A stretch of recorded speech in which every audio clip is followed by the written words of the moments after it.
I'm Don Peppers, and welcome back to Peppers Unplugged. I just returned from a 9-day trip to the Kingdom of Saudi Arabia. The first 5 days were on vacation.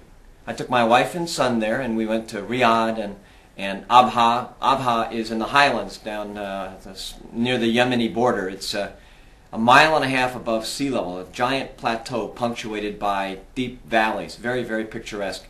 And we also went to Dammam on the Persian Gulf side of Saudi Arabia. My wife actually was born in Saudi Arabia. She was an Aramco brat, and she grew up near Dammam, and so we visited her hometown and saw where she used to live.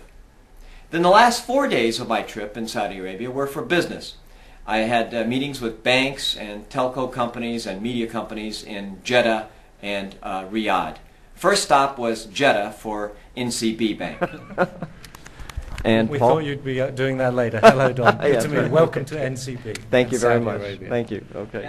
The value of the customer's ongoing relationship with the bank, or are we gauging our processes by the product efficiencies that have defined our success in the past? Now, after NCB in Jeddah, we also met with Al Rajhi Bank and a couple of other banks in Riyadh.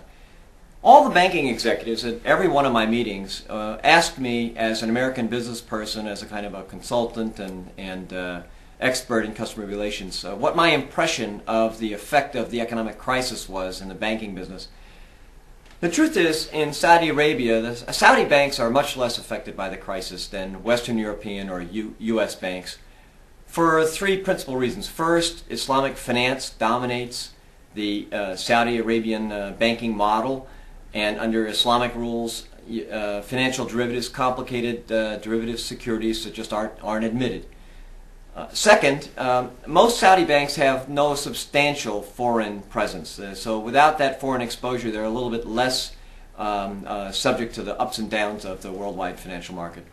But third, by far the dominant factor in the prosperity of many businesses, but especially the financial business in Saudi Arabia, is the price of oil.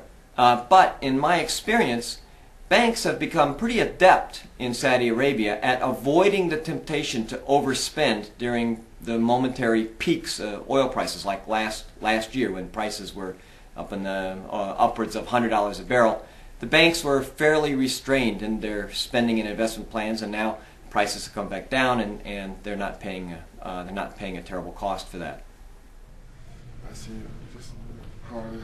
Hi, I'm Don Peppers, and you're Brian. Nice you're on to meet video you. now. Nice to meet you. Sorry. It's cold morning this morning. Our team.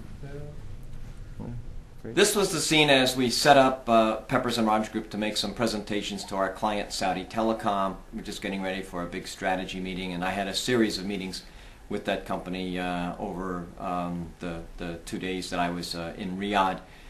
On the second day in Riyadh, we encountered a natural phenomenon that's unusual but dramatic. It was a dust storm, a sandstorm, that swept in from the desert over Riyadh. Here's a picture of it coming into the city, courtesy of Arab News. It's a fantastic picture, really, isn't it? And here we are driving to a meeting. You can tell your wife that We're 5 consultants on the way to a meeting in barely drivable conditions. But because they're drivable at all, we're going to our meeting. It's because of the spirit of the moment. The spirit of the Exactly. company That's right. rises above everything. Yeah, exactly. Says Ozan with a handkerchief to his face. So the dust storm is still going. Our guys are donning protective gear,